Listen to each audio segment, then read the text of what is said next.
que la Organización Mundial de Petroleros tiene estabilizada la producción, adicionado a ello la caída de las importaciones, que es la última estadística que tenemos del DANE, caen las importaciones en Colombia, ¿sí?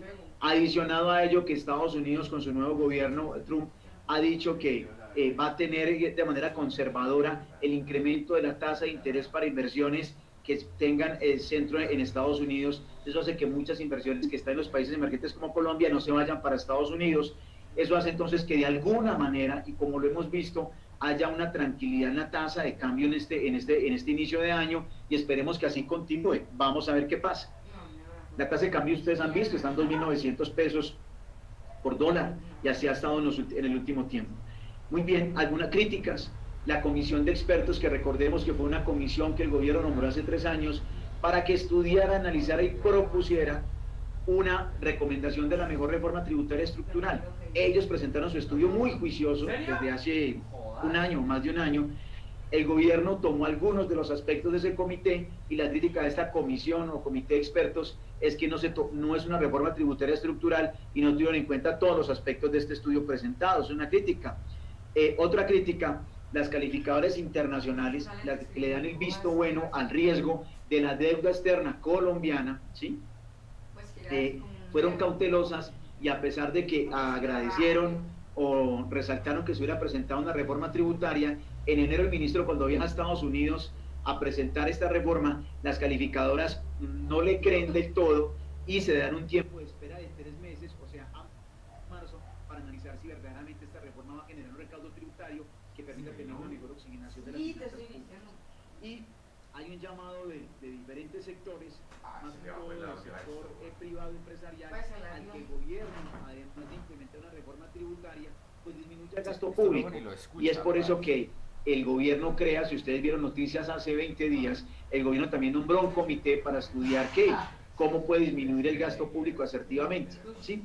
El tema, una crítica, es que si bien es una buena intención, pues cuando tengamos este informe, quién sabe cuánto tiempo ha pasado, y ya el otro año tendremos un nuevo presidente y no sabemos si este estudio lo vaya a tener en cuenta. Muy bien, pasamos de algunas cifras y críticas. Anda ya en materia, en el impuesto de renta en sociedades. Le recomendamos pues hacer sus preguntas, enviar sus preguntas como se los transmitieron al inicio de la presentación.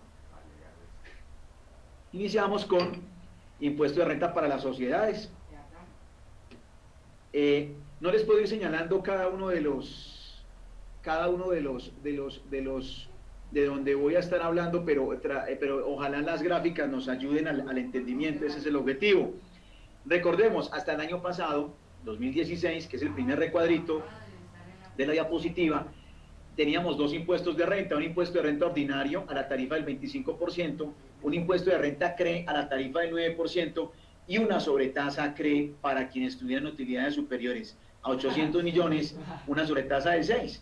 Como quien dice, en Colombia habían empresas que tenían una tarifa nominal del 34%, otras del 40%, que resulta siendo un impuesto de renta bastante alto. De acuerdo con los comparativos y análisis, Colombia tiene la tercera tasa de impuesto de renta más alta a nivel mundial, ¿sí? ¿Qué hace el gobierno con la reforma? Dice, mire, ¿sabe qué? A partir de 2017, cumplo con su llamado de atención, elimino el impuesto al CRE, desaparece, y dejo un solo impuesto de renta. Y ese solo impuesto de renta, o sea, volvemos a un solo impuesto de renta, como lo teníamos hasta el año 2011, perdón, hasta el 2012, volvemos a un solo impuesto de renta con la tarifa del 34%. Pero se queda la sobretasa para las grandes empresas que tengan utilidades superiores a 800 millones, les deja una sobretasa de 6%. O sea que el gobierno para el 2017 cumple con el objetivo de simplificar en una sola declaración un impuesto de renta, pero queda con una tarifa del 40%, que sigue siendo muy alta para competir con otros países como Argentina, como Chile, como México, que son los principales competidores en bienes y servicios dentro de la región para Colombia. Para el 2018, ¿qué pasa? ¿Qué propone el gobierno? Baja la tarifa al 33%, baja la sobretasa al 4%, es decir, baja la tarifa del impuesto de renta al 37%, ¿sí? Sigue siendo muy alta. Allí hablo de una tarifa efectiva. La tarifa efectiva es cuando hago el ejercicio en Excel con empresas grandes que tengan utilidades de más de 800 y efectivamente la tarifa es de 36,68, igual el 37%. Para el 2019, el gobierno que propone ya bajar la tarifa del 33%, desaparece la sobretasa, o sea que quedaríamos con una tarifa del 33%, ¿sí? Pero igual sigue siendo alta. Pero igual queda la incertidumbre. ¿Quién va a ser el nuevo presidente nombrado en el 2018? ¿Quién va a estar en el 2019 con una nueva reforma tributaria? Pues no sabemos. O sea que ese impuesto de renta podría ser ¿qué? Podría generar una incertidumbre. Así que mucho cuidado y ojo por quién van a votar. Miren muy bien su plan de gobierno para ver qué van a plantear ahí en su tarifa impositiva. Muy bien. Importante, el gobierno conserva con la reforma tributaria la exención de aportes para fiscales sobre las nóminas con salarios inferiores a 10 salarios mínimos mensuales.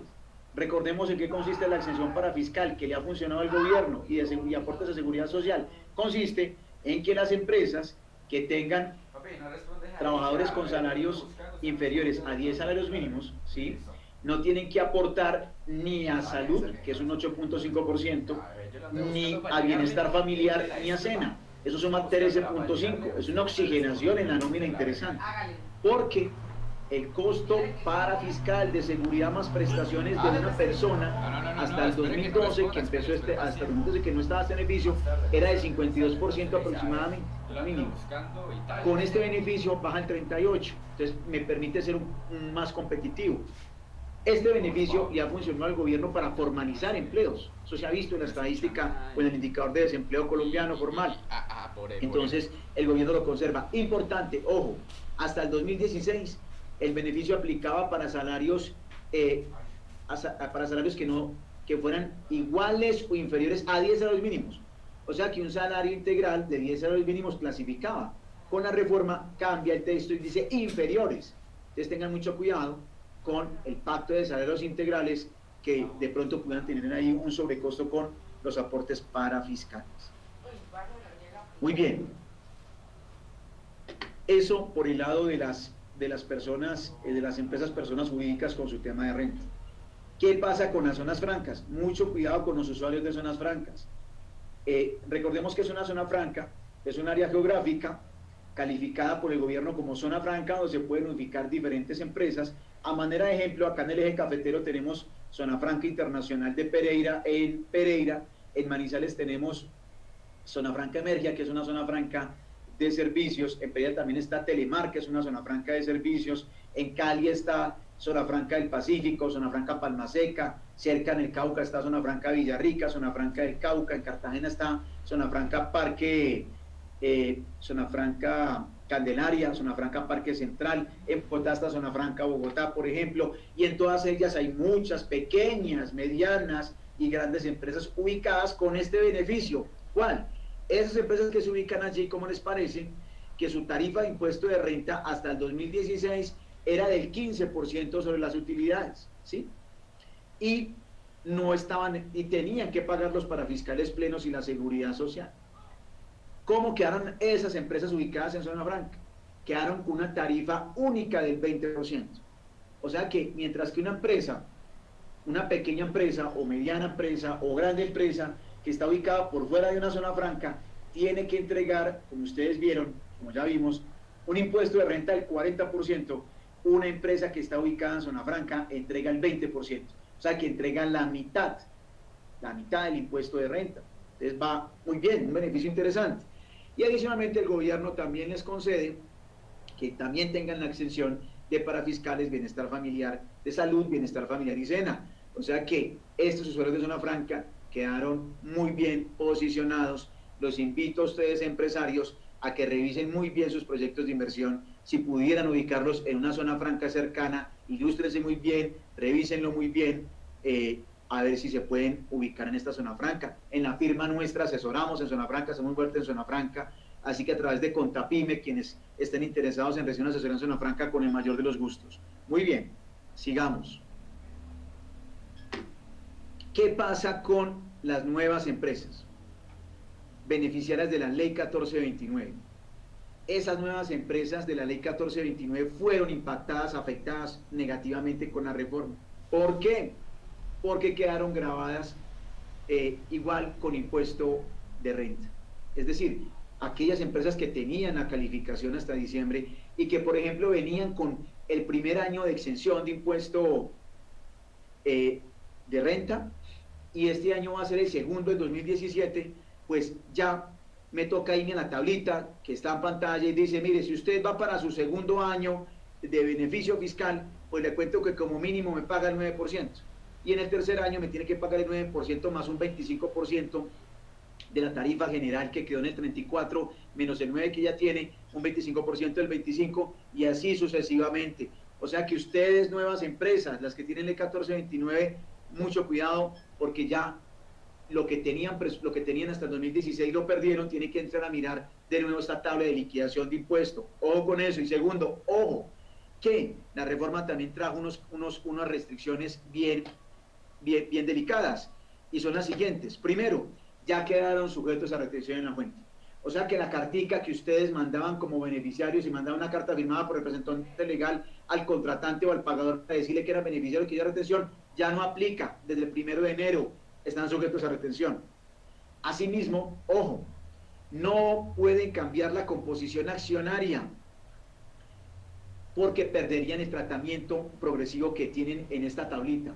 ¿Qué es cambio de composición accionaria? Es decir, tienen que conservar los accionistas, los porcentajes, los valores de capital social. No pueden cambiar ¿durante qué? Durante la duración de los tiempos del beneficio. Mucho cuidado con eso. Como quien dice, no pueden tener ventas de las acciones ni que lleguen nuevos accionistas a esas sociedades nuevas. Muy bien. ¿Qué pasa con el impuesto CRE? Aquí hay una oportunidad. Lo vemos así los asesores tributarios. ¿Qué oportunidad vemos? La ley 1819 fue expedida el 29 de diciembre de 2016.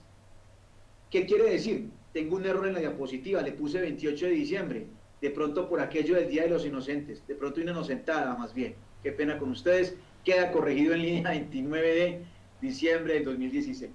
Muy bien, ¿qué pasa? Que esta ley está vigente, o sea, quedó expedida, publicada al 31 de diciembre.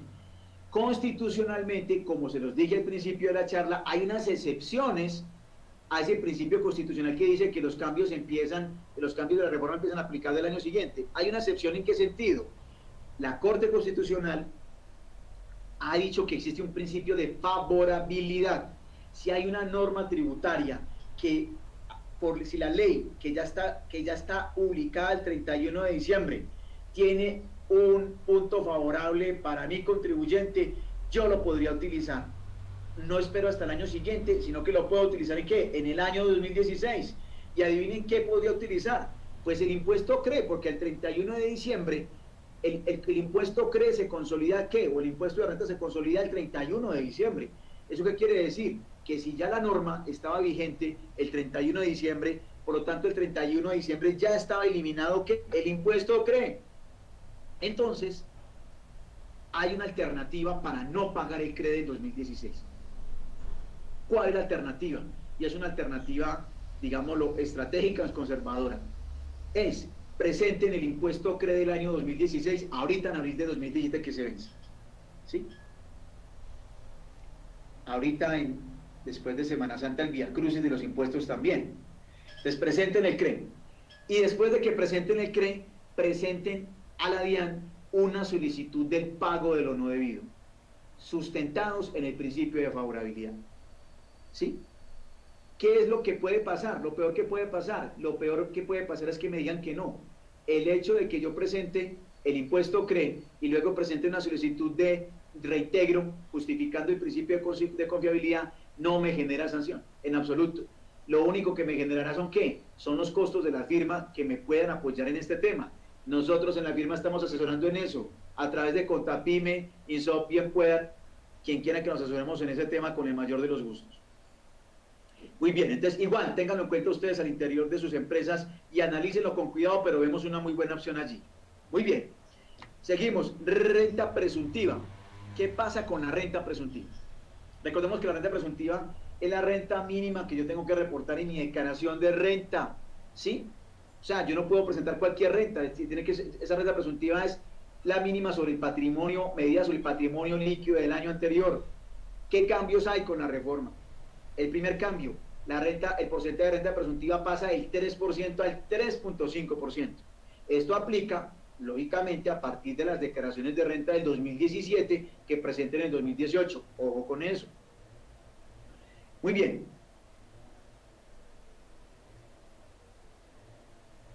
¿Por qué nacional 3.5? El gobierno considera supuestamente que las empresas están abusando de pagar por renta, llevar su renta hasta la renta presuntiva y no pagar por la renta que deberían pagar, es lo que dice el gobierno.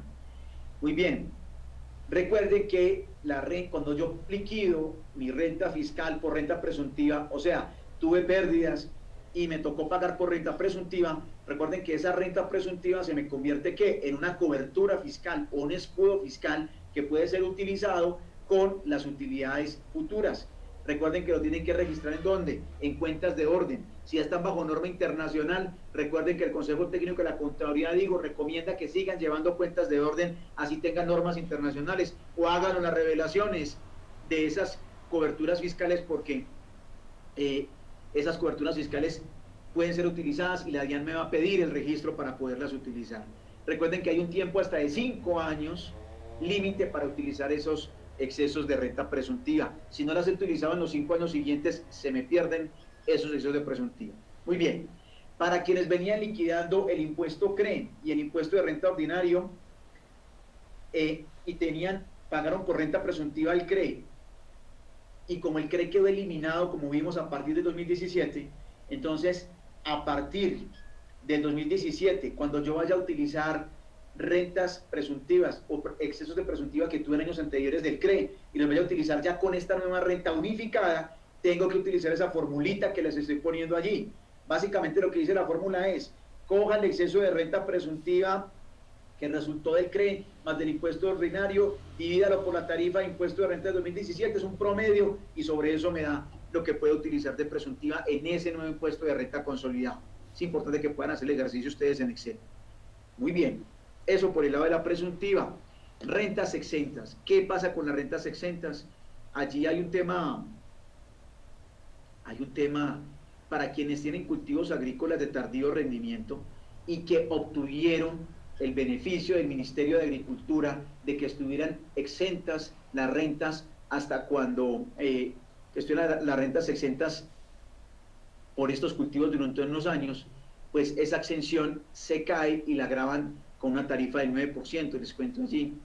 También los hoteles que venían con la renta exenta hasta 30 años, también los graban con una tarifa del 9%. Por ahí nos han preguntado que si quedan sujetos de retención, pues desafortunadamente quedan sujetos de retención en la fuente porque quedan contribuyentes del impuesto de renta, ya no quedan como exentos de renta. Muy bien, creo que eso es como lo más crítico allí de las rentas exentas que quedaron grabadas. Los servicios de ecoturismo también quedaron grabados a partir del año 2018, ¿sí? El software también quedó grabado a partir del año 2018, el desarrollo de software. Bueno, ¿cuáles son las rentas exentas que definitivamente quedaron? Resalto básicamente de la diapositiva las rentas exentas de la decisión de la CAN. ¿Qué es esto? Básicamente, si yo empresa presto servicios en Ecuador, en Perú, recuerden que esos servicios pagan únicamente impuesto en Perú o en Ecuador, y en Colombia yo los puedo solicitar como exentos del impuesto de renta en Colombia, como para resaltarlo. Continúa la vivienda de interés social, continúa exenta también de impuesto de renta. Muy bien. Impuesto de renta sobre dividendos, que esto es de los puntos más críticos de la reforma tributaria. Miremos qué pasa con los dividendos. Primero, el gobierno plantea una nueva definición de dividendos, básicamente dejando un solo término, que es distribución de beneficios con cargo al patrimonio. Recordemos que los dividendos, ¿qué son? Son las utilidades que arrojan las empresas sobre balances cerrados a diciembre 31 y aprobados, y esas utilidades que las entrega a los accionistas. Esa es la distribución de utilidades. Lo mismo que sucede en las sociedades limitadas, que son entregas de participaciones. El gobierno, ¿por qué resume el tema de beneficios?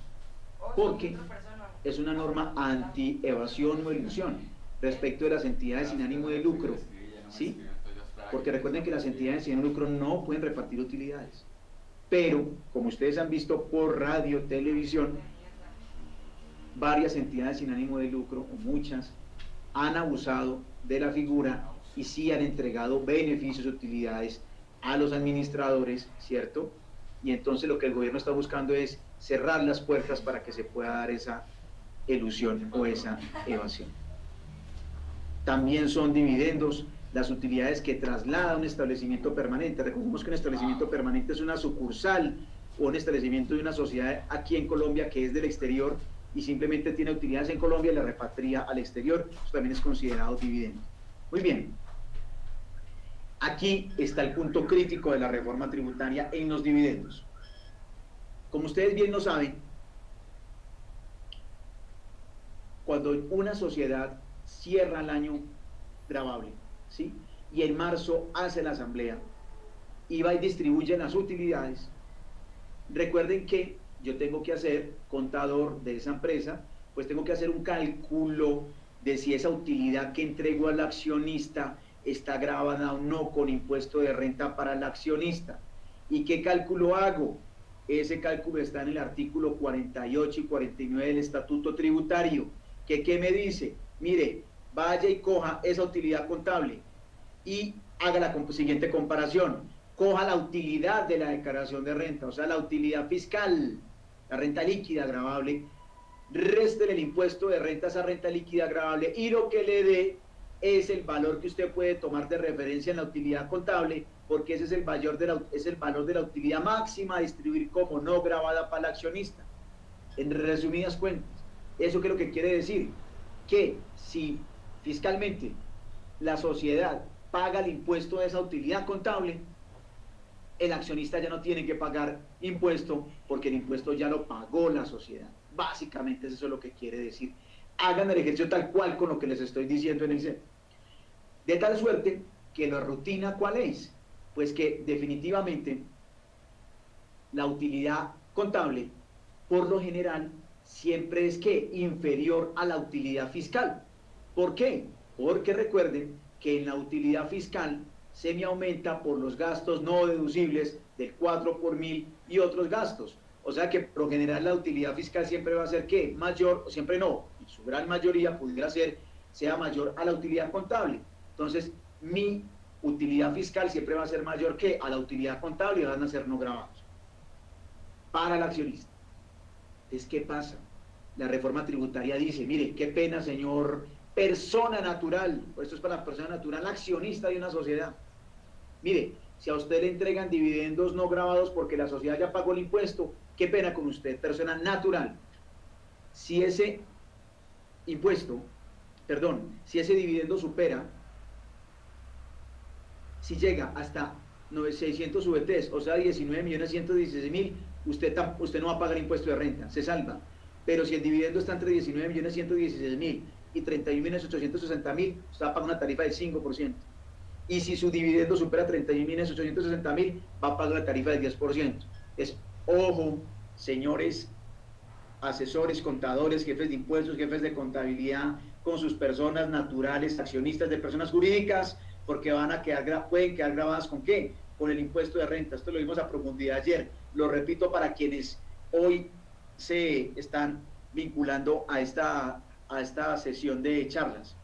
Entonces, les va a tocar planear. ¿Qué puede pasar? Que les toque migrar ¿a qué? A una figura de personas jurídicas, a esas personas naturales. Van a requerir una muy buena asesoría para poder mitigar el impacto tributario y saberle dar un manejo a las personas jurídicas si las llegan a crear. Sigamos. ¿Qué pasa con las personas naturales que tienen inversiones en Colombia y que son personas naturales no residentes, o sea, extranjeros ubicados en el exterior o nacionales no residentes que están porque viven en el exterior? A ellos, ¿qué les pasa? ¿Qué sucede?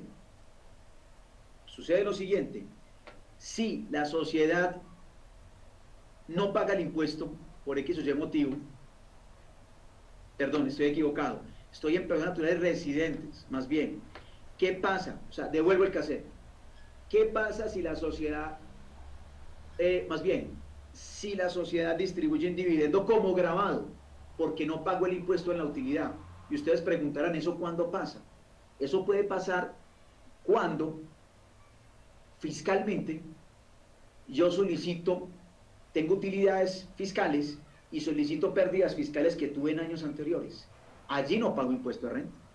Y en la contabilidad no compenso las pérdidas contables, sino que distribuyo las utilidades, porque recuerden que la legislación comercial dice que una sociedad puede distribuir utilidades así tenga pérdidas acumuladas, siempre y cuando ¿qué? No afecte que su pasivo se incremente más 2 meses más su activo, o que no se disminuya el patrimonio total a menos del 50% del capital social, o sea que lo puede hacer. O sea que si rompe ese equilibrio de que fiscalmente sí solicita pérdidas, pero contablemente no la solicita y distribuye las utilidades, pues esa utilidad que contable va a quedar grabada, no va a pagar impuesto en la sociedad, pero va a quedar ¿qué? Grabada para el accionista, porque cuando yo hago la fórmula de utilidad menos impuesto fiscal y me da chiquitica o no me da nada, pues no voy a poder pedir como no grabado la utilidad que estoy distribuyendo. Y eso, entonces, ¿qué va a pasar? Que el accionista, si la sociedad no pagó el impuesto, el accionista tendrá que pagar ¿qué? Tendrá que pagar el 35% de impuesto de renta. Como quien dice, el impuesto que no paga la sociedad, ¿lo tendrá que pagar quién? Lo tendrá que pagar el accionista. Muy bien. ¿Qué pasa con, ahora sí miremos los no residentes? ¿Qué pasa con una sociedad extranjera que tiene un establecimiento de comercio en Colombia o tiene una sucursal en Colombia? Pues, mala noticia. Esa empresa extranjera, si la sociedad no pagó el impuesto, como ya lo he venido planteando, a ese accionista extranjero, por ser extranjero, ser un establecimiento extranjero, le toca pagar un 5% adicional, no se salva.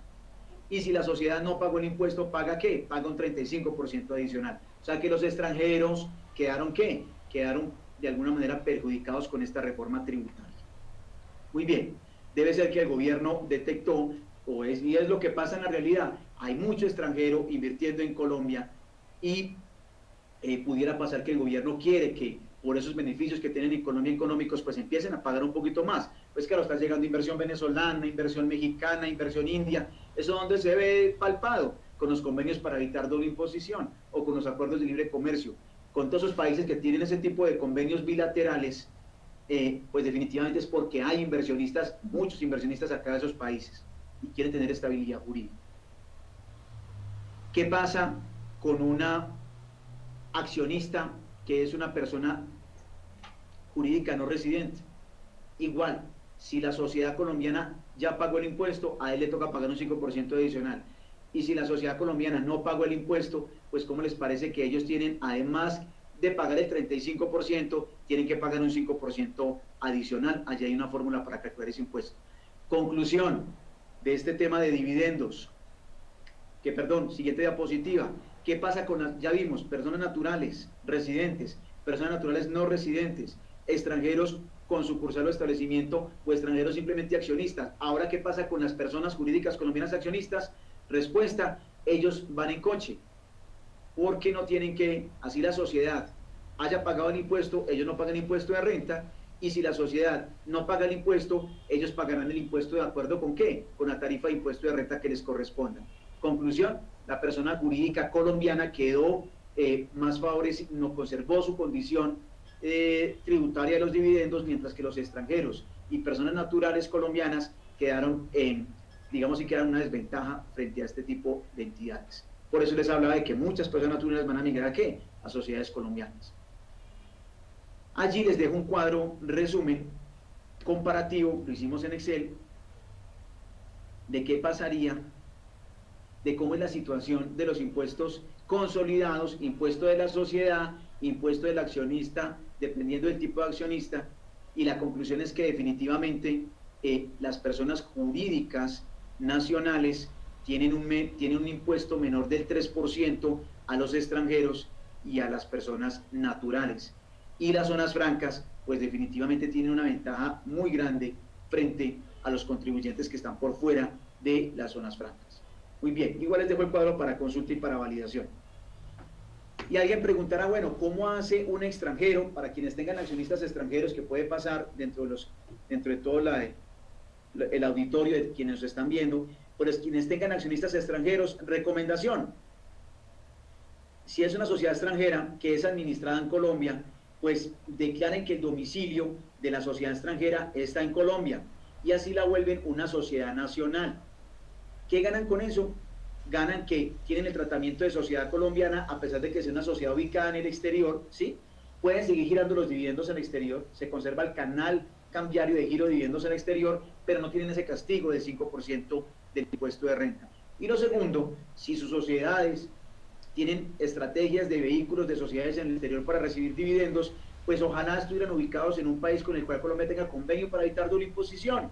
Se lo mencionaba ahora, porque miren, aquí un resumen de algunos convenios. México, por ejemplo, México dijo, mire, si un mexicano recibe dividendos que no fueron, que se distribuyen como unos grabados porque la sociedad ya pagó, mire, ese dividendo siempre lo tendrá que entregar exento, o sea, el 0%. Entonces, mire que con ese convenio están cubiertos los inversionistas extranjeros que tengan sede en unos países con los cuales con Colombia suscribió ese convenio. Entonces allí se crea todo un tema de planeación societaria y tributaria internacional. Aquel llamado de atención es: quien esté afectado, empiece a mirar estas alternativas para mitigar ese impacto del impuesto de renta sobre los dividendos de los extranjeros.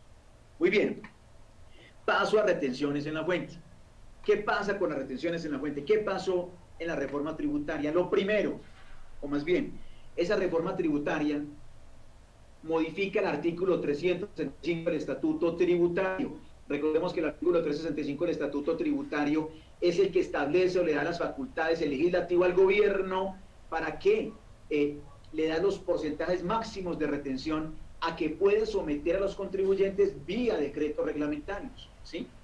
Por eso no se confundan cuando miren el Estatuto Tributario y dice la tarifa máxima será el 10%, ¿sí? Pero por algún concepto y me cobran menos retención vía reglamentario, es porque el gobierno está facultado para establecer retenciones hasta por el 10%.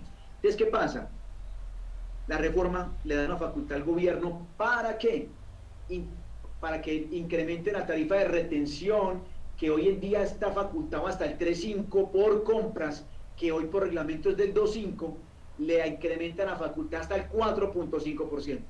O sea que no se extrañen, señoras y señores, quienes están al otro lado de Contapyme-Insoft, donde estamos en este momento, que nos están viendo, no se extrañen que durante el año, o más bien, cuando salgan todos los decretos reglamentarios, propaganda no, un tip, más bien, tip, recuerden que esta reforma tiene que ser reglamentada, y el gobierno está preparando un paquete, entendemos, grande, bien fuerte en reglamentarios. Así que no se extrañen cuando se haga un paquete inmenso, que nos toque otra vez estar aquí sentados, o ustedes allá desde sus empresas, revisando los reglamentarios, porque imagínense el contenido y lo largo de esos reglamentarios. Entonces, ¿qué pasó? Pareciera ser que el gobierno, no hay una explicación en la justificación de motivos de este cambio, pero pareciera ser que el gobierno detectó que hay sectores que la retención en la fuente, o más bien, qué pena, recordemos que la retención en la fuente, el artículo 365 dice, el gobierno tiene la obligación y la facultad de ir recaudando mensualmente, más bien diariamente, vía retención, el impuesto que deben pagar las empresas, ¿sí? O sea, cada vez que yo genero un ingreso, debo inmediatamente contribuir al Estado con el impuesto de renta vía retefuente. Ese artículo también dice que esa contribución vía retefuente debe ser gradual, de acuerdo con las tarifas de impuesto de renta. Entonces, ¿qué sucede? Que el gobierno parece ser que detectó que hay retenciones en la fuente de ciertos sectores que se están quedando muy por debajo del impuesto al final que tienen que pagar con la declaración. Entonces, muy seguramente va a aumentar la tarifa al 4.5 para ser asertivo el gobierno en el recaudo tributario gradual.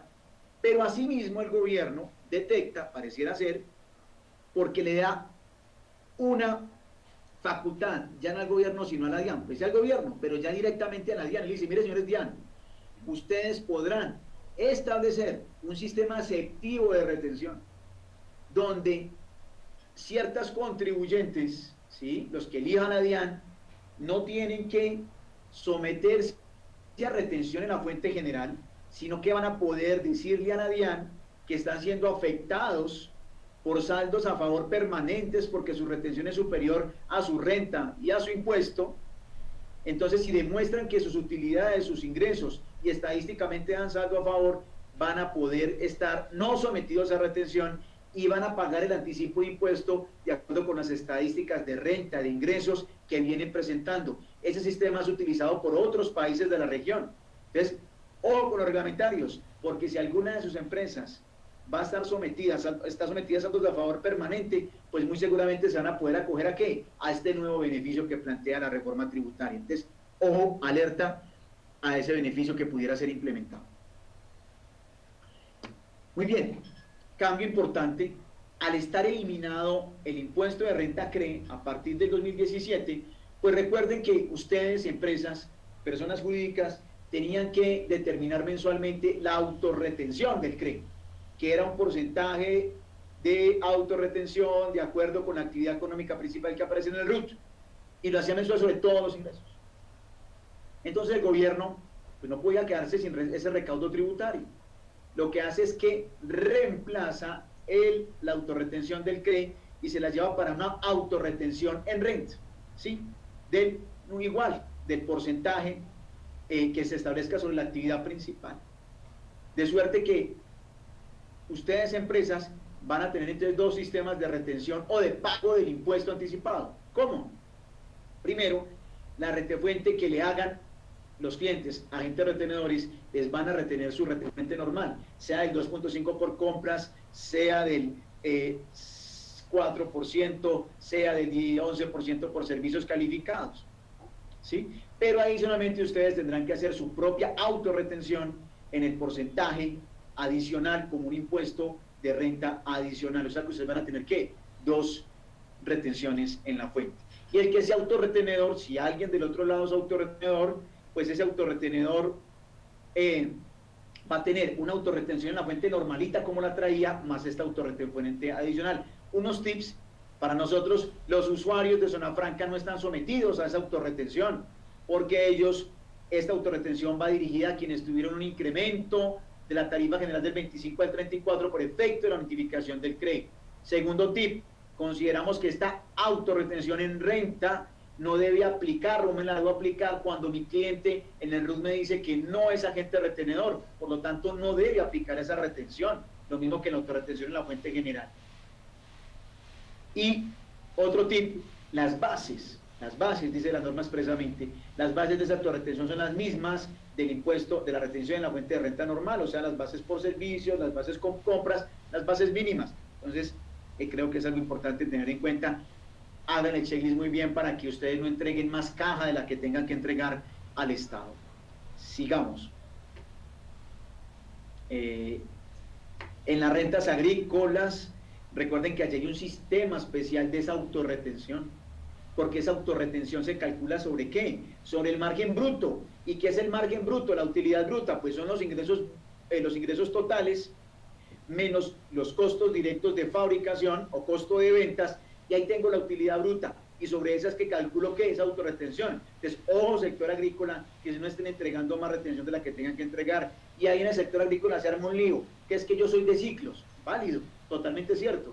Entonces saquen un margen estándar que ustedes tienen por amortización de activos biológicos y otros conceptos, saquen un margen bruto estándar. No se casen con el margen bruto mensual. Yo considero que están habilitados para tener un margen bruto estándar por ciclos, y sobre eso calcular la autorretención, porque ojo, ¿cuál es el soporte? Pues la lógica. Si al final la autorretención debe ser igual al impuesto que pago al final, pues esa lógica es la que me lleva a decir qué margen es el que debo determinar.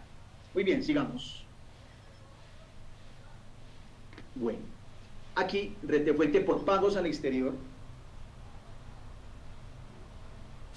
Las empresas que tengan pagos al exterior, recuerden que hasta el año pasado la tarifa de retención en la fuente para pagos al exterior, o sea, a no residentes porque venían a prestarme servicios a Colombia o desde el exterior, o me vendían bienes con la condición de venta aquí en Colombia, puesto en Colombia, pues yo tenía que practicar una retención a ese no residente.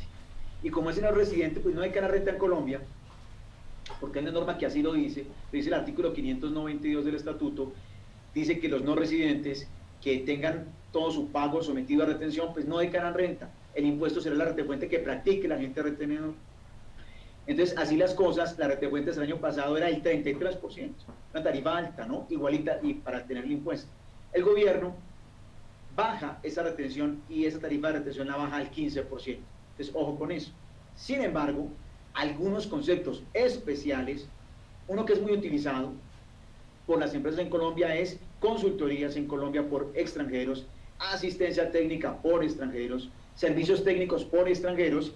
La tarifa de retención era del 10%.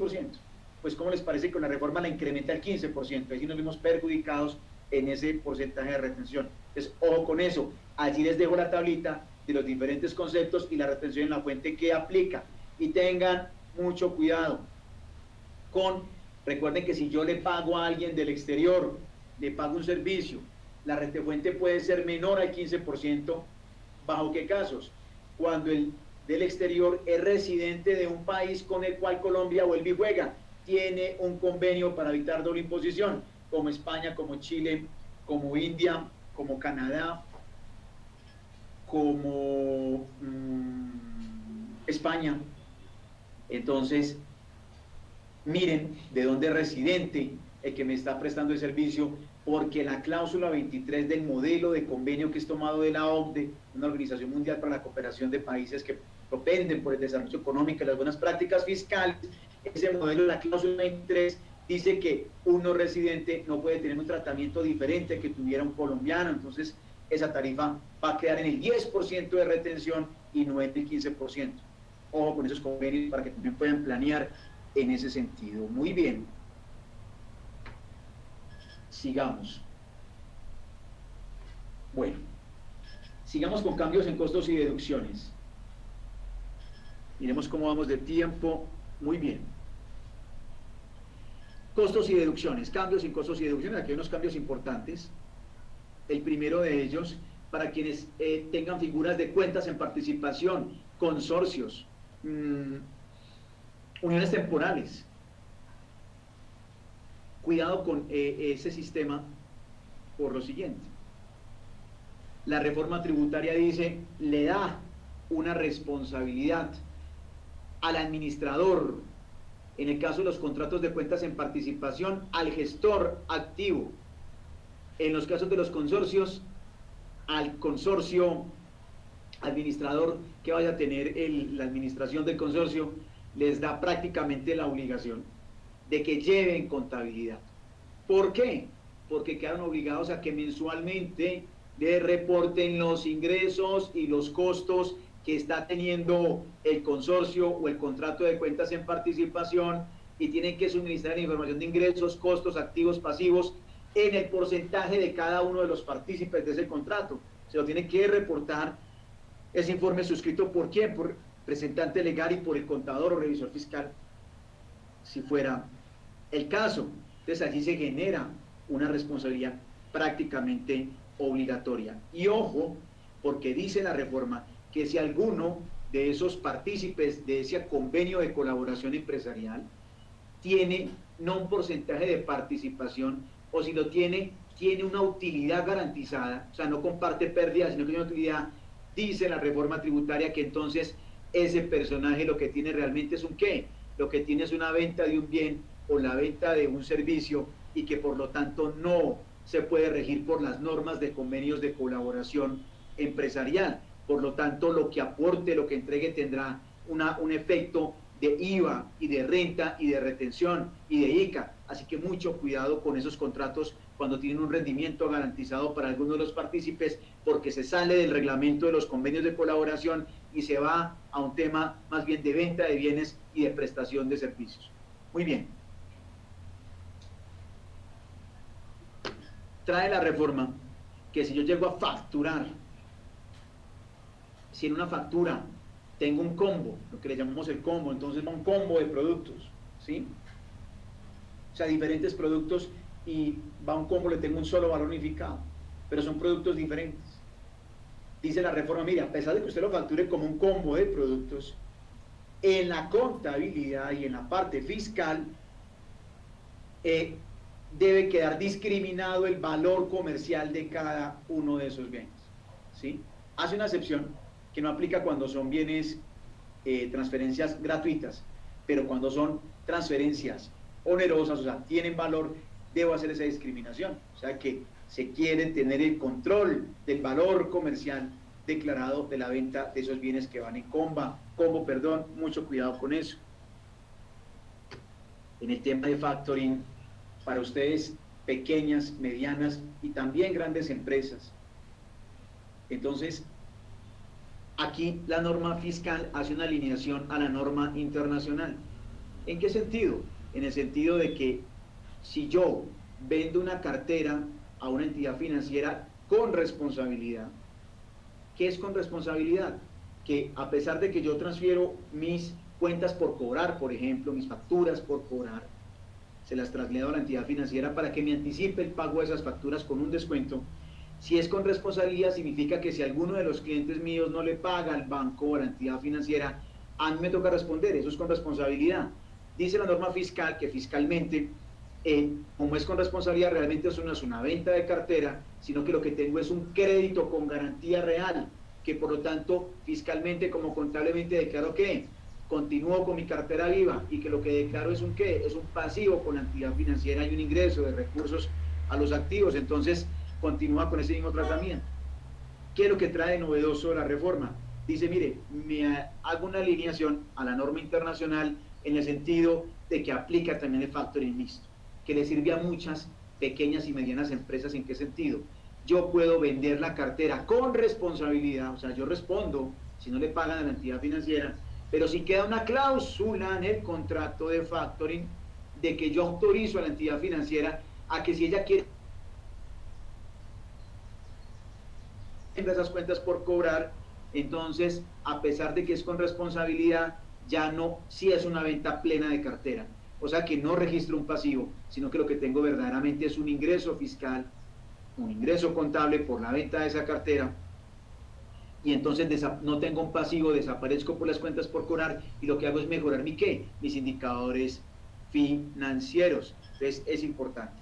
¿Para qué me ayuda a mí? Alguien dirá, bueno, pero ese factoring, además financieramente de recuperar mis cuentas por cobrar y tener una tasa de descuento de pronto favorable, ¿para qué más me sirve? Pues me sirve si estoy teniendo problemas con la subcapitalización. Recuerden que la subcapitalización es cuando tengo deudas con intereses que superen más de 3 veces el patrimonio líquido del año anterior. Recuerden que fiscalmente me castigan. El exceso de deudas de más de 3 veces, los intereses del exceso son no deducibles del impuesto de renta. En ese sentido, el factoring, además de una estrategia comercial financiera, se me convierte en una estrategia fiscal. ¿Para qué? Para disminuir el pasivo y eliminar ¿qué? Ciertos efectos de esa subcapitalización. Muy bien, continuemos.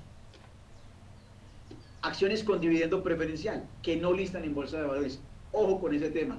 Si yo soy accionista de una sociedad que no lista en bolsa, una sociedad pues cerrada, mi sociedad familiar o cualquier sociedad del sector real, y a mí me otorgaron una acción con dividendos preferenciales, ¿cómo les parece que, de acuerdo con la reforma tributaria, esas acciones no son acciones, sino que es un instrumento financiero, como si fuera norma internacional?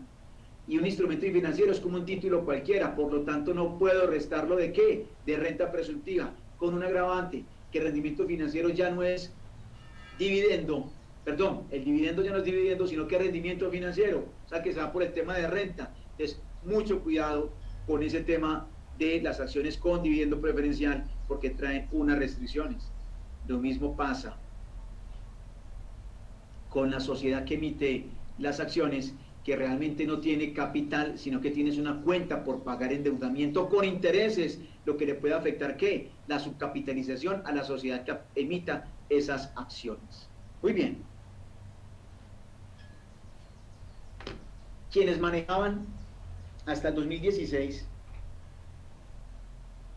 quienes manejaban una depreciación fiscal superior a la contable para tener menos impuesto de renta y mayores utilidades contables, que lo podían hacer, y que para poderlo hacer tenían que hacer una reserva de las utilidades equivalente al 70% perdón, 30% del exceso de depreciación fiscal versus lo contable, ¿sí?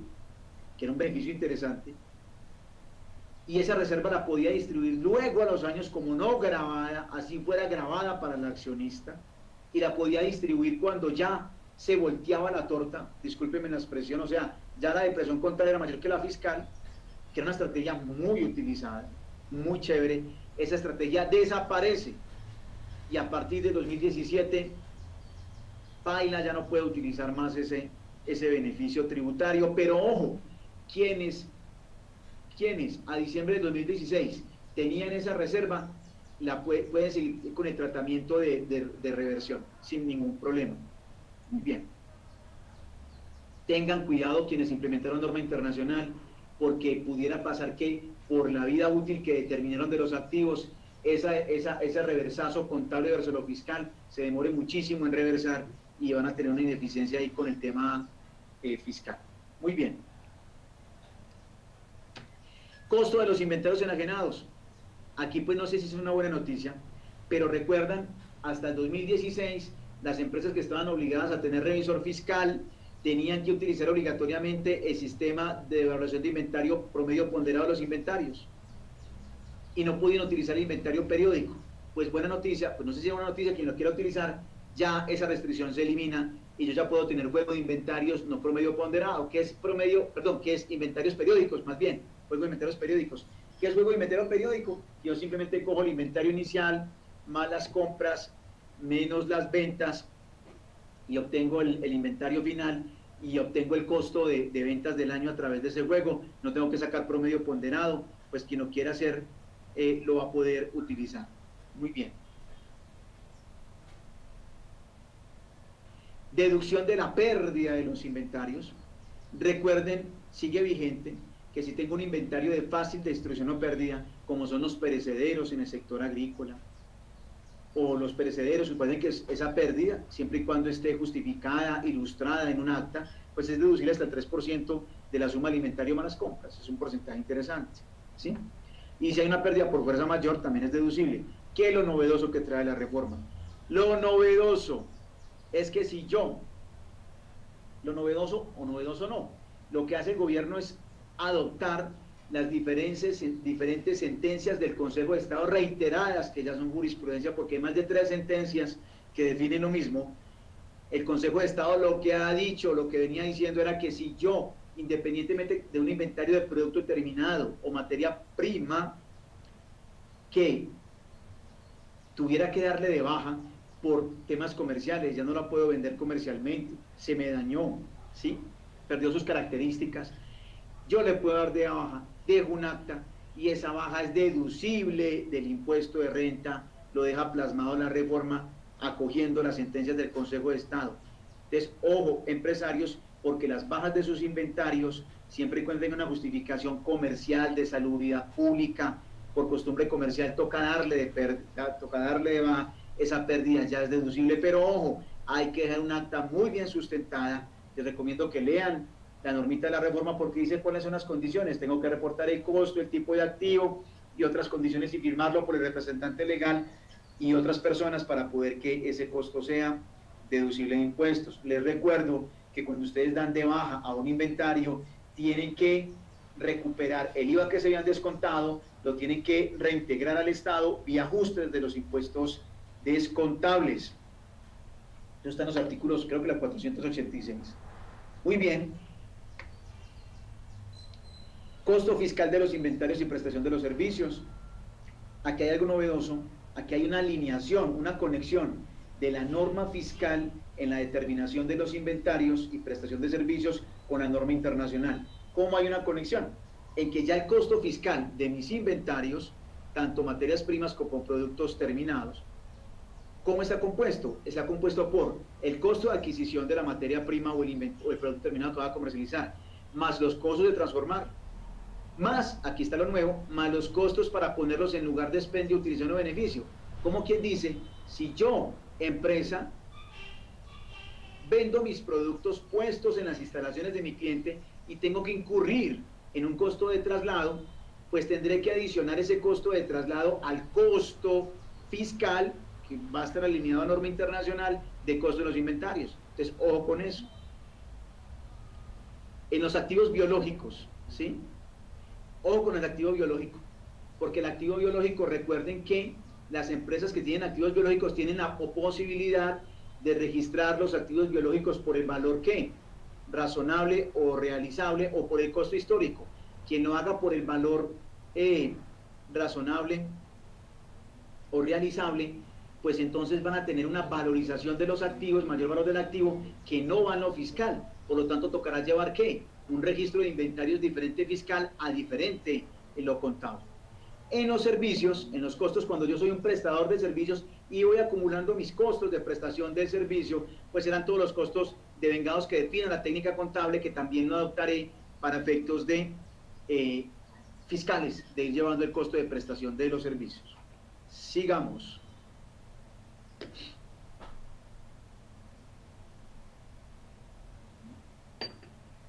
Bueno, en los inmuebles, costo de los inmuebles fiscal, aquí hay algo importante. Hay una alineación prácticamente completa en la norma internacional. ¿Qué cuál es? Estará compuesto el costo del inmueble por la adquisición, más el costo para dejarlo listo para el uso, le quito los costos de desmantelamiento futuros, más las mejoras y reparaciones, y más el reajuste fiscal, que puedo también seguirlo aplicando, menos la depreciación. Ahí hay una alineación completa ¿qué? A norma internacional. Pero ojo, aquí surge una planeación fiscal. Como aquí hay una alineación completa del costo del inmueble a la norma internacional, los invito a que miren muy bien la política contable de los inmuebles que ustedes han definido. Porque recuerden que en la política contable yo puedo definir qué valores, qué conceptos los llevo como mayor valor del activo o los llevo al gasto. De suerte que ¿qué? Que por planeación fiscal, si a mí me interesa tener gastos fiscales, pues tengo que mirar que esas mejoras sean las mínimas posibles, ¿sí? Es llamado de atención, revisen muy bien su política contable, porque será la misma que se adopte para efectos fiscales en los inmuebles. Muy bien. Y la depreciación. La depreciación tiene un cambio rotundo en la reforma tributaria. Es completamente alejada de, en los inmuebles, hago la aclaración, en los inmuebles, la depreciación fiscal es completamente alejada de la depreciación contable. O sea que el costo fiscal del inmueble va a ser muy diferente al costo contable y me tocará llevar un registro de ese activo diferente para ambos sistemas. Bueno, aquí importante para quienes utilizan la figura o la estrategia fiscal de incrementar el costo del inmueble con el incremento del avalúo catastral porque es superior y me permite, la norma fiscal continúa permitiéndome incrementar el costo del inmueble con el avalúo catastral o con actualización del avalúo cuando lo solicito. Recuerden que cuando yo voy a vender un inmueble, pues tengo que planear el valor de la venta y el costo. Y para planear ese valor de la venta o el costo, recuerden que yo puedo ir a Agustín Codazzi antes del 30 de junio de cada año, registrar un avalúo del bien inmueble. Agustín Codazzi me mete la resolución en el segundo semestre y ese costo lo puedo utilizar como costo fiscal en el año siguiente para realizar una venta en el año siguiente y utilizar ese costo y bajar la ganancia ocasional. Allí la recomendación es, cuando planee la venta de un inmueble, ¿se planea con qué? Con una promesa de compra-venta a 3 años que se vuelve 1, porque por un lado, yo solicito, o 1 no, 2, solicito el avalúo, en diciembre tengo la resolución, registro el costo en el año siguiente, la venta la hago en enero del año siguiente. Eso es un proceso como de 2 años para aumentar el costo de un inmueble y bajar la posible ganancia ocasional. Lo que tengo que llegar es un acuerdo con el comprador para que me permita tener una promesa de compraventa a 1 año y medio y poder implementar esa estrategia fiscal.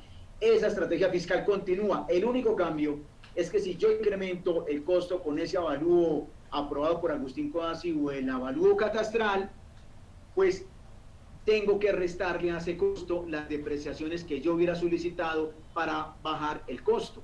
Entonces, es un tema a revisar y analizar. Muy bien, sigamos.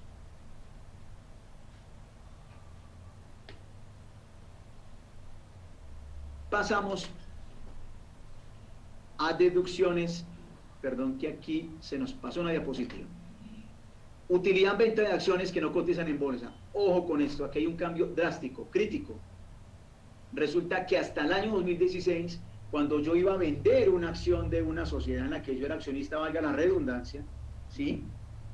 Yo podía vender esa acción, o podía vender no, tenía una restricción fiscal, y era que fiscalmente yo tenía que responder por un ingreso fiscal hasta por el 75% del valor intrínseco de la acción como valor de venta parámetro fiscal. O sea, yo podía vender por el 25% menos del valor intrínseco contable de esa acción.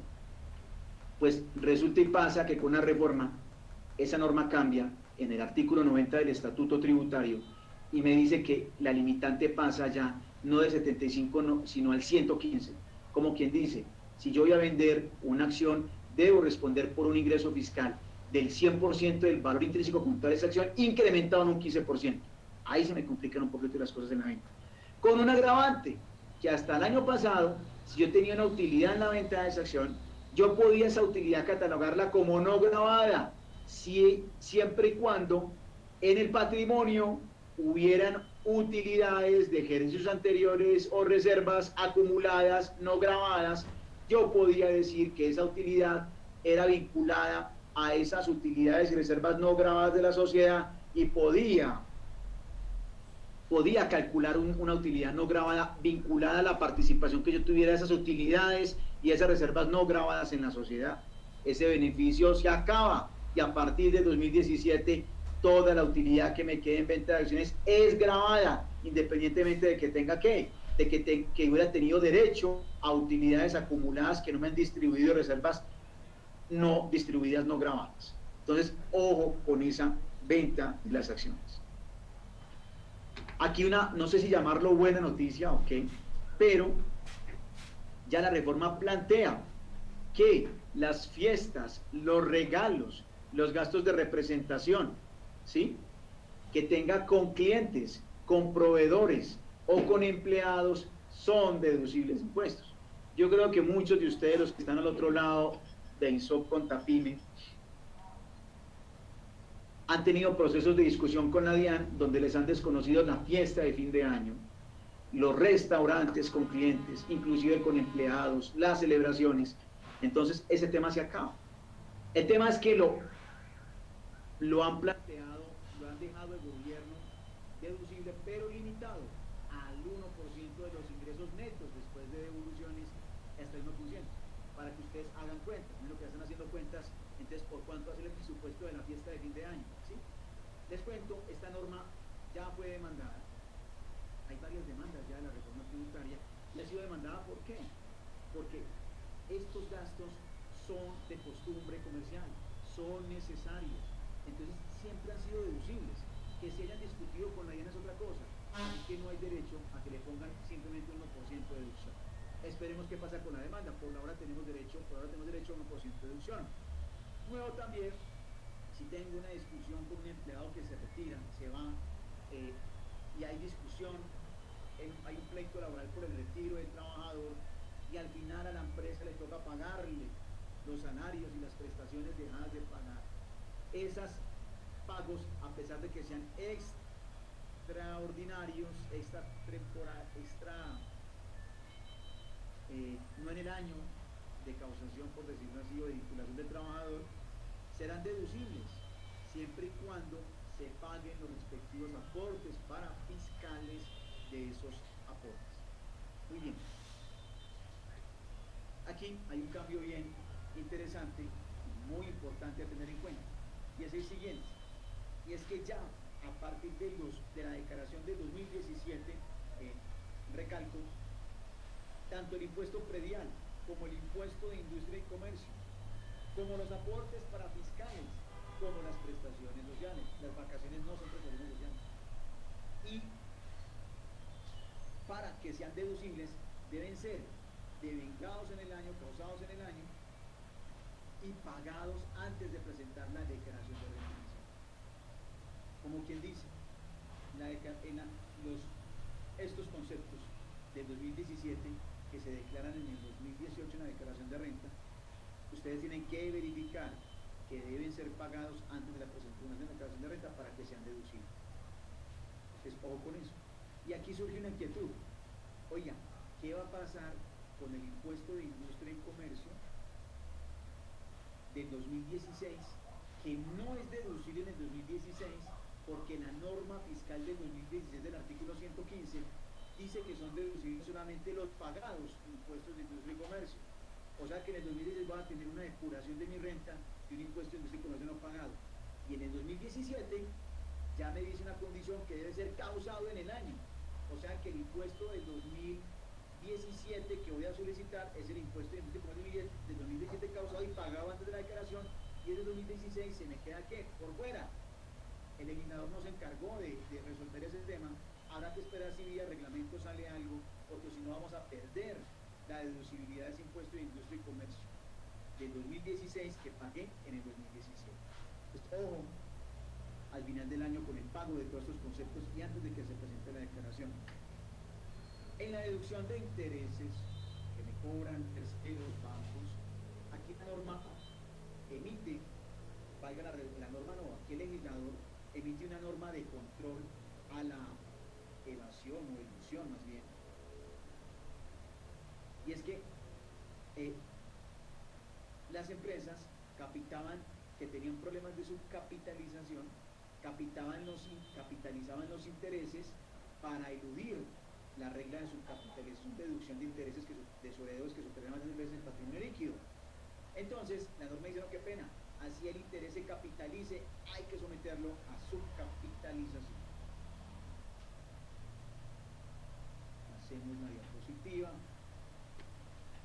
Aquí hay una restricción, esta norma ya fue demandada, me anticipo a decirlo, y es que si, por ejemplo, una empresa tiene la titularidad de un intangible, bien sea una franquicia, una marca, ¿sí? Y explota esa regalía, y ese intangible, porque es un intangible, fue formado en Colombia, y lo voy a explotar, y resulta que yo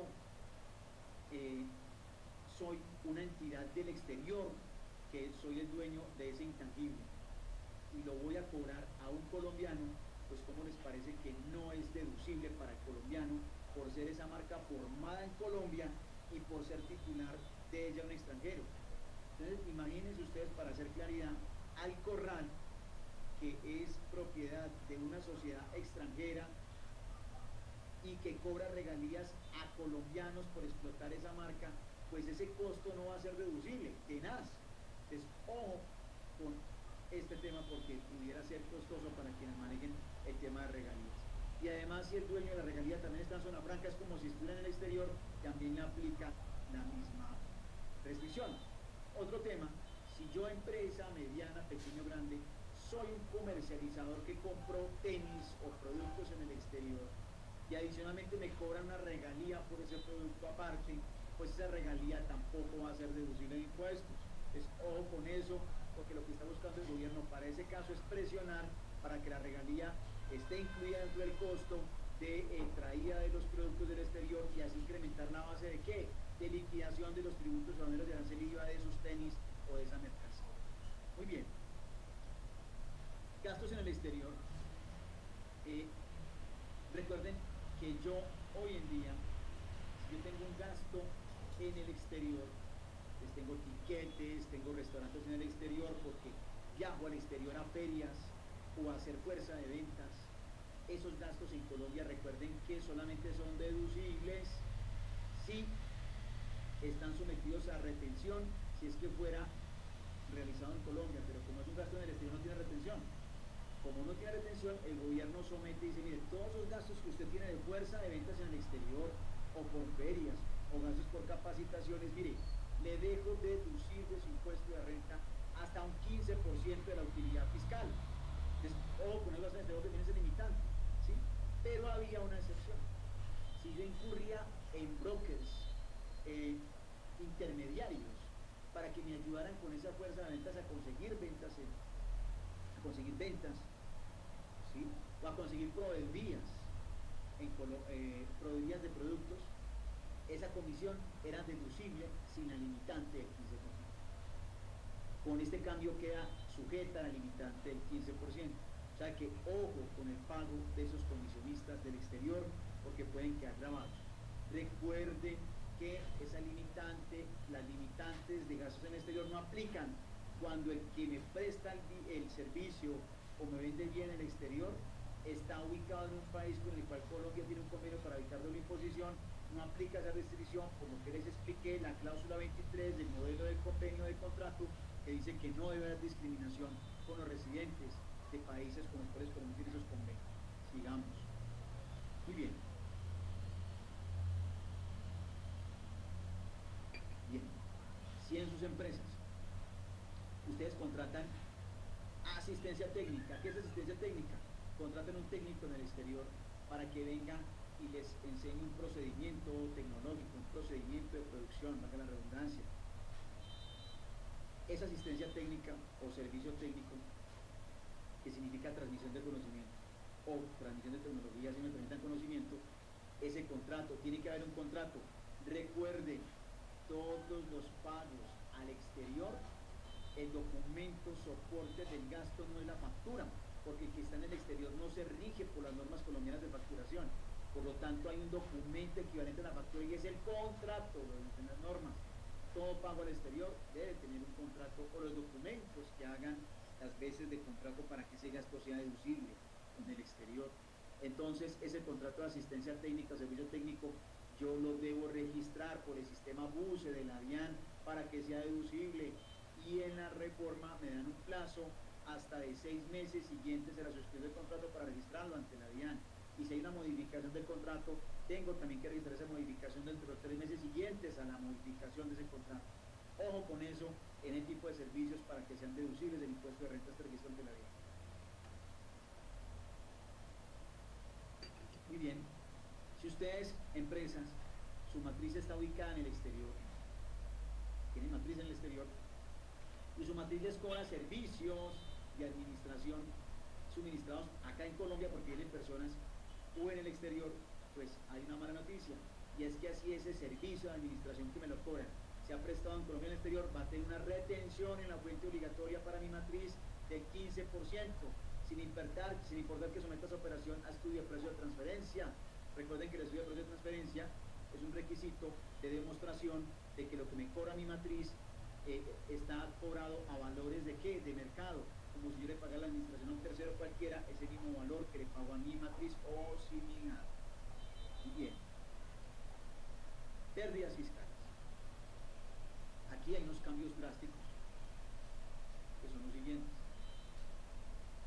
Las pérdidas fiscales que se generen a partir del año 2017, ¿cómo les parece? Primer cambio. Hasta el 2016 yo no tenía limitante en el tiempo para utilizarlas de mis futuras rentas, eso era indeterminado. Es más, las iba reajustando fiscalmente por el reajuste fiscal. ¿Cómo les parece que esos dos beneficios desaparecen? Ya no las puedo seguir reajustando fiscalmente. O sea que la pérdida fiscal que ustedes, señores, señoras, empresas, tenían en sus registros de libros fiscales, como en sus cuentas de orden o revelaciones, esa pérdida se queda quietica sin reajustarse hasta que pueda ser compensada. Y si son pérdidas que se van a generar a partir de sus declaraciones de 2017, tienen ya 12 años de límite para solicitarlas. Aunque 12 años es un tiempo, creo que prudente, pero bueno, puede haber sectores que se demoran mucho en recuperar esas pérdidas.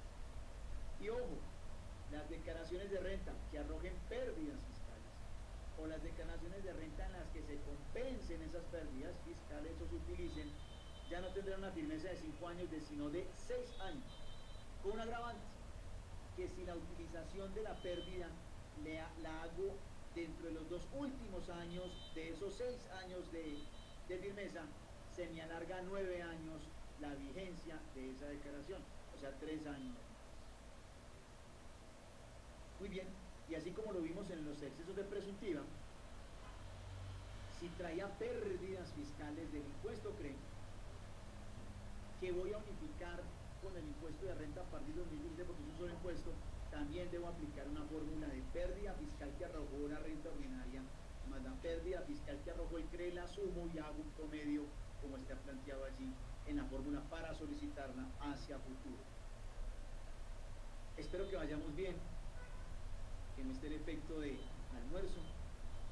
Hagamos un esfuerzo por lograr el entendimiento de estos temas que son tan críticos. Sigamos. Diferencia en cambio. Este es un cambio tenaz para quienes tienen operaciones de comercio exterior, quienes tienen ¿qué? Compras de bienes en el exterior, o sea, importaciones, y tienen cuentas por pagar a proveedores del exterior, y tienen plazo para pagar esas cuentas por pagar a proveedores del exterior, o quienes tienen exportaciones de bienes o de servicios, y tienen cuentas por cobrar a clientes en el exterior. Aquí hay un cambio un poquito crítico. ¿Por qué? Un poquito no, crítico. Porque la norma fiscal dice, mire, como esa tasa de cambio fluctúa tanto, o ha venido fluctuando tanto, entonces, si bien bajo norma internacional de contabilidad, yo debo, si tengo una cuenta por pagar al exterior, al 30 de cada mes, debo causar la diferencia en cambio, ¿sí? O acumular la diferencia en cambio al 30. Fiscalmente no. Fiscalmente la diferencia en cambio solamente se registrará cuando se realice o se ejecute. ¿Y eso cuándo es?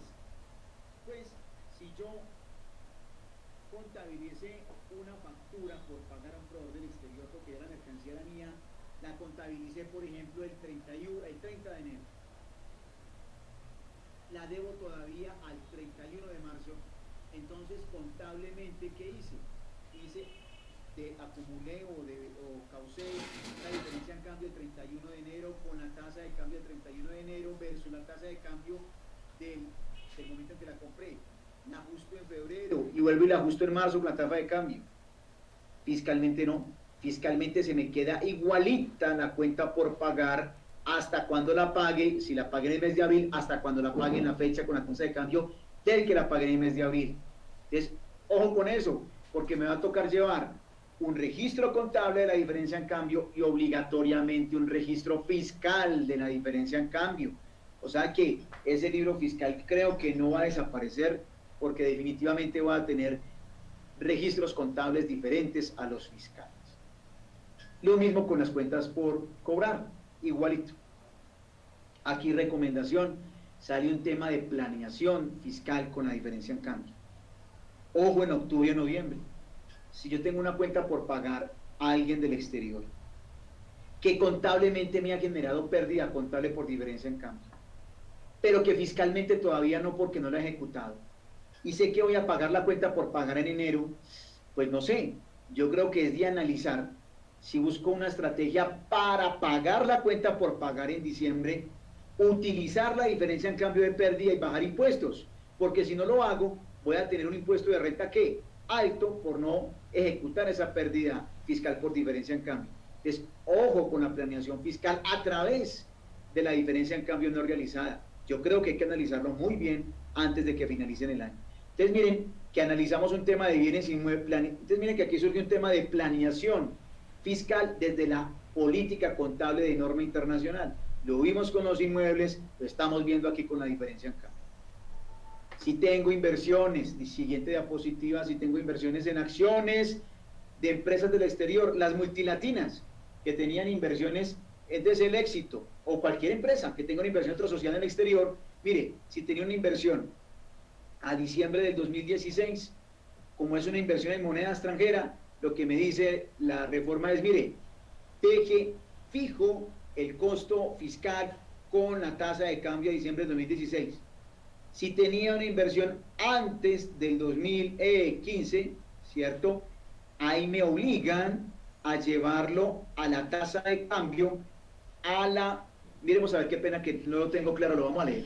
Veamos, me tocó leer aquí este punto porque es complejo. Dice, acciones, si tenía acciones a diciembre de 2014, me toca reversar el saldo que tenía declarado del 2016 para el 2017, me toca reversarlo a como lo tenía en 2014. Y lo mismo, si las tenía adquiridas a partir de 2015, su valor patrimonial será el reconocimiento inicial, o sea que me toca devolverme a la fecha que la había comprado. Este lo particular. Entonces, ojo con ese tema de la diferencia en cambio, al menos en inversiones en acciones que ya se tenían en años anteriores. Sigamos.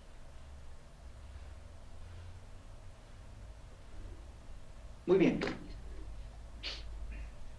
Se cambia el concepto de paraíso fiscal por el concepto de pagos a jurisdicciones no cooperantes. De pronto en términos como más cachaco, ¿no? No cooperantes.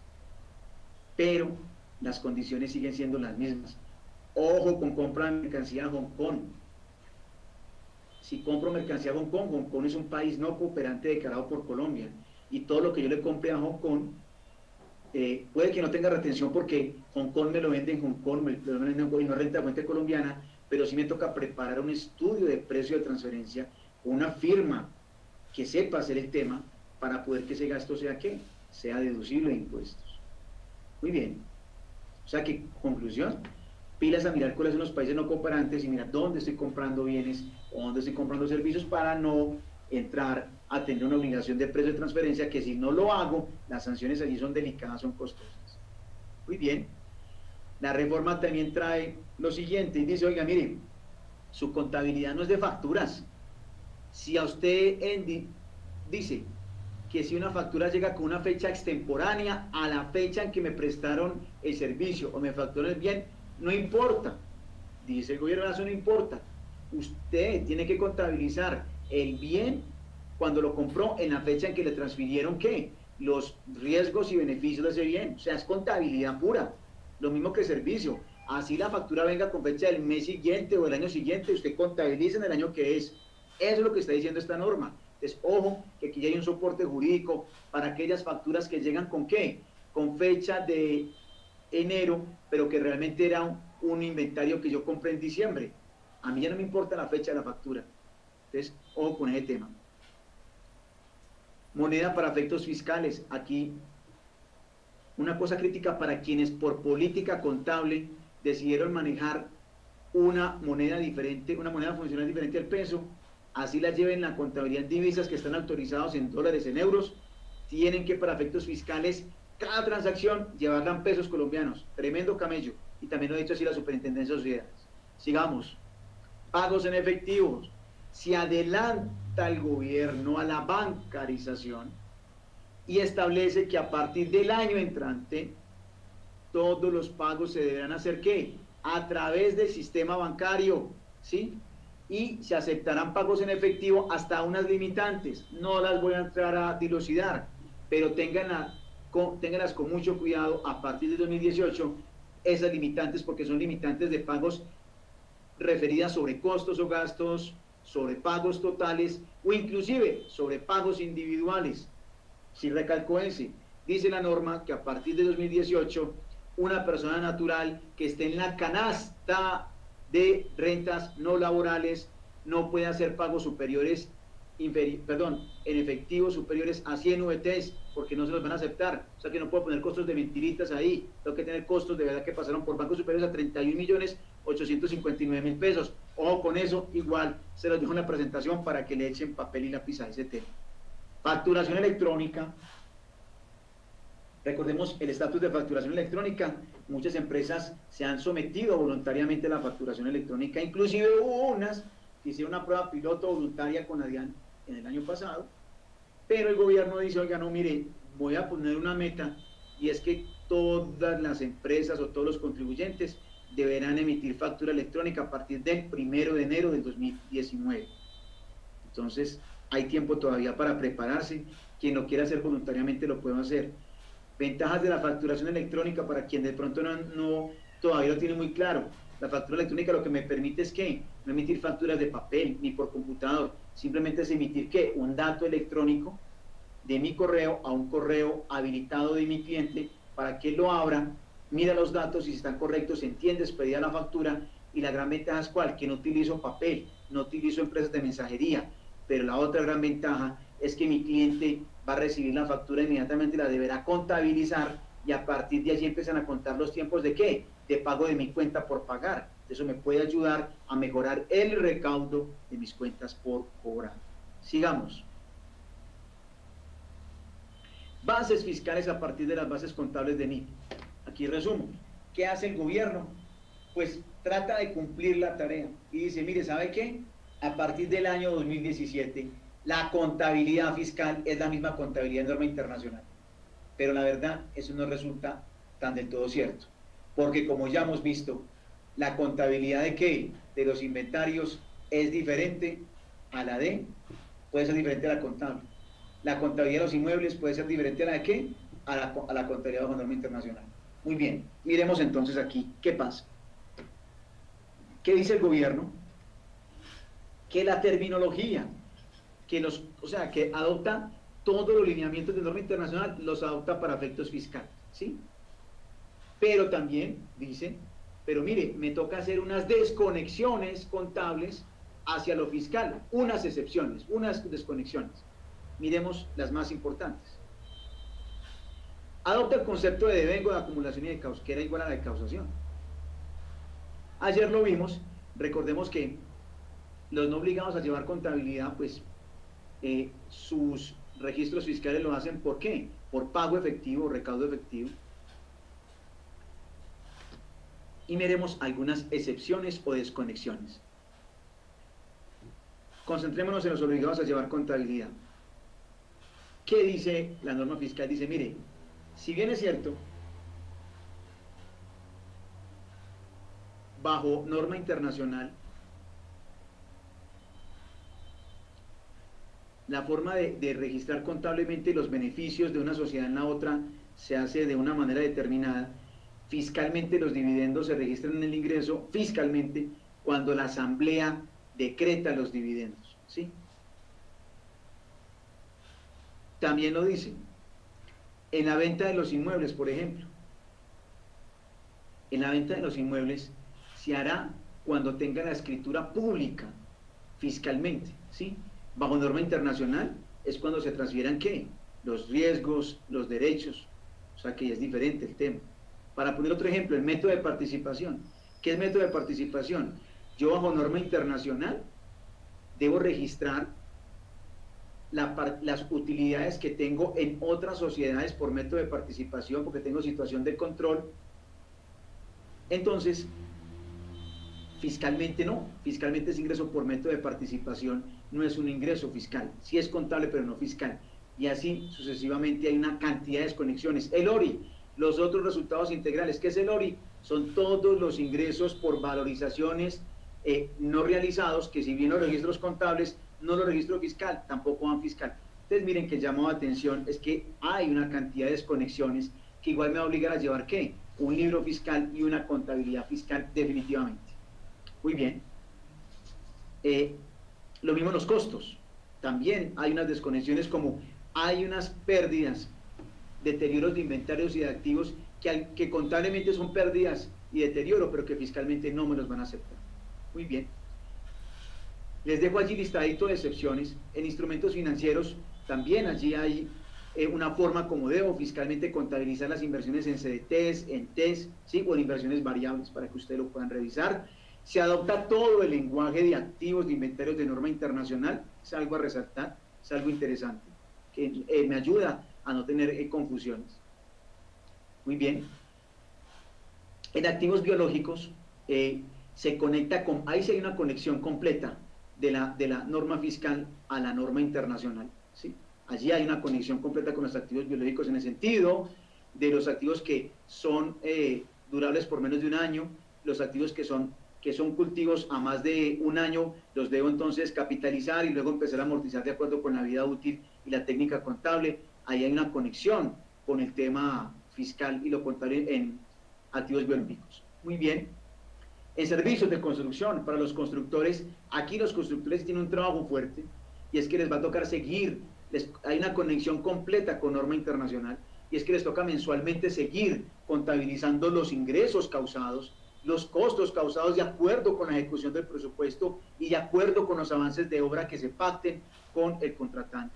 Entonces, mucho ojo porque allí habrá que estar llevando ingresos y costos acumulando mensualmente y muy seguramente inclusive hasta facturar a los clientes. En activos intangibles, aquí sí hay una desconexión.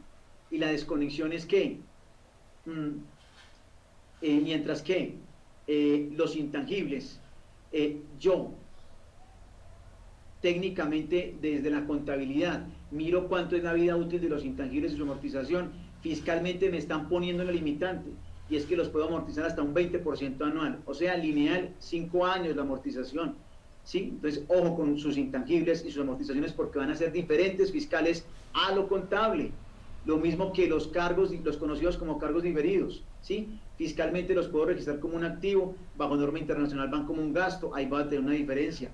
Los gastos preoperativos, ¿sí? Mientras que se llevan en NIF directamente al gasto, fiscalmente solamente puedo capitalizarlos, pero los amortizo solamente en 5 años con un 20% anual. Lo mismo que los gastos de investigación y desarrollo e innovación, tienen un tratamiento que los puedo capitalizar contablemente o amortizar, fiscalmente son capitalizables y amortizables ¿en qué? En 5 años. Entonces miren que aquí hay una desconexión completa entre los gastos pagados por anticipados preoperativos y investigación y desarrollo respecto de la norma internacional. Aquí hay una recomendación. Nos tocó a los contadores, jefes de impuestos, nos tocó coger la política contable de cada rubro de mi estado financiero y compararla con lo que dice lo fiscal para determinar el impacto que hay desde lo fiscal, si puedo planear o mirar cómo llevo las diferencias. Es un trabajo obligado y inmediato. Muy bien, en el leasing, retornamos al leasing, se retorna al leasing financiero, se retorna al concepto de leasing operativo, y aquí simplemente lo que voy a decir es que el leasing financiero que es en el leasing financiero, así tengo un contrato de leasing, pero si las cláusulas, las condiciones del contrato dan para que yo simplemente lo que estoy haciendo es pagar el bien porque me voy a quedar con él, impagaritablemente tengo que registrar un activo contra un pasivo, y la depreciación será la misma que me establezca la norma fiscal. En el leasing operativo, es cuando mi intención no es adquirir el bien, simplemente el bien es de la leasing completamente y lo que pago es un arrendamiento puro, ¿sí? Entonces, ojo con eso. En depreciación, los invito a que la miren con calma, todos al otro lado de INSOI y Contapyme, porque ¿cómo les parece que en la depreciación no es lo mismo ya que la técnica contable? El Estado me establece ya unos porcentajes máximos de cuota de depreciación fiscal, y ojo, si en la técnica contable yo un inmueble le puse que lo depreciaba a 80 años o a 60, fiscalmente me aceptan una cuota hasta el del 2.22, o sea que si fiscalmente me quedó en 1% anual, solamente fiscalmente voy a poder tomar que el 1% anual. Si contablemente tomé el 5% anual, contablemente hasta el 2.22, para poner un ejemplo con los inmuebles, ¿sí? Y ojo, porque esa depreciación va a ser completamente diferente de la contable de la fiscal. O sea que eso me va a afectar el costeo de los inventarios que tienen depreciación, porque también va a ser completamente diferente, señoras y señores.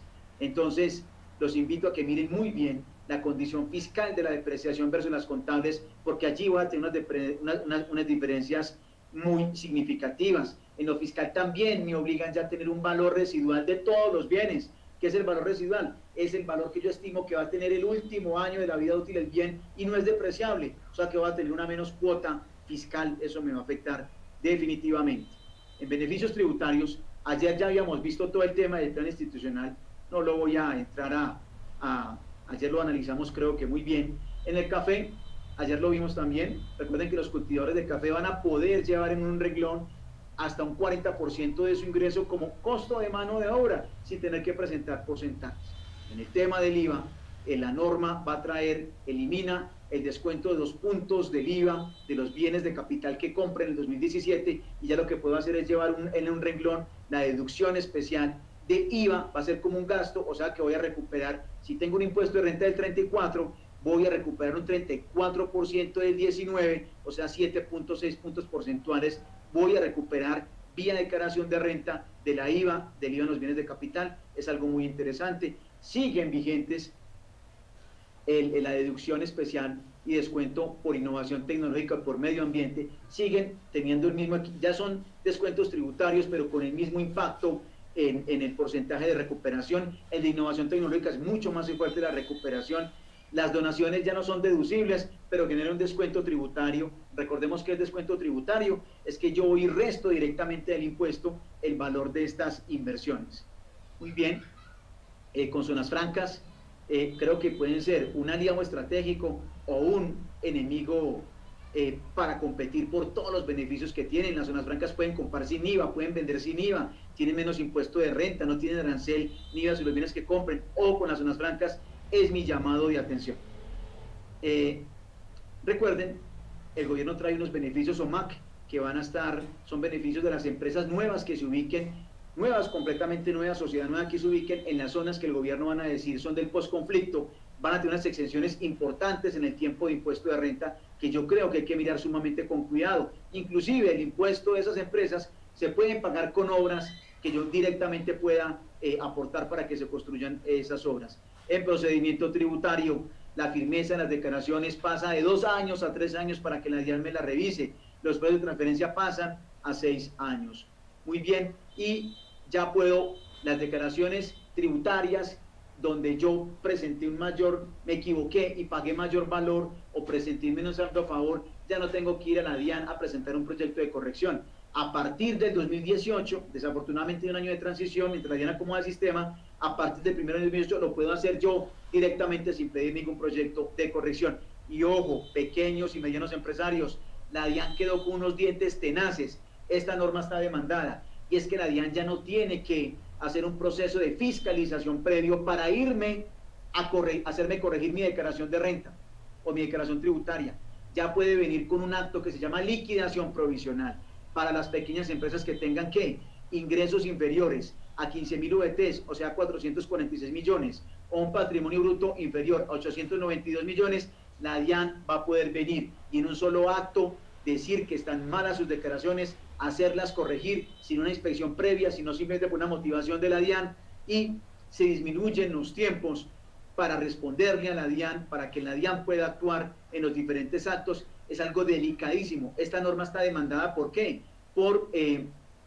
Está demandada porque no me están respetando el debido proceso a las pequeñas empresas. Alerta con eso, porque entonces la DIAN en un tiempo muy corto va a poder inclusive venir y atacarme varias declaraciones con un solo acto, o sea, liquidación provisional, y obligarme a corregir varias declaraciones de renta, y el contribuyente tener un espacio de tiempo muy reducido y muy poco para entrar a controvertir esas liquidaciones provisionales.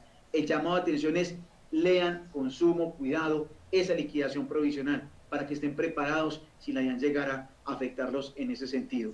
Muy bien, aquí terminamos la presentación del impacto de rentas a personas jurídicas.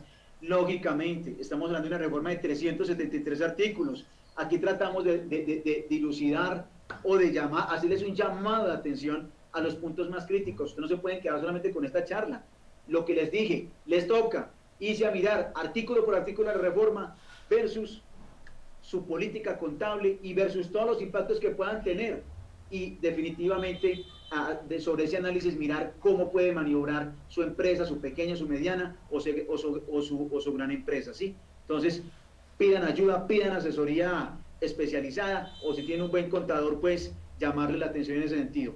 Espero haber cumplido las expectativas que tenían ustedes. Hicimos el mejor esfuerzo.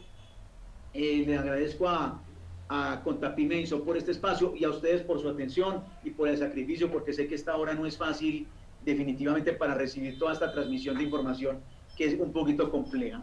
Muy bien.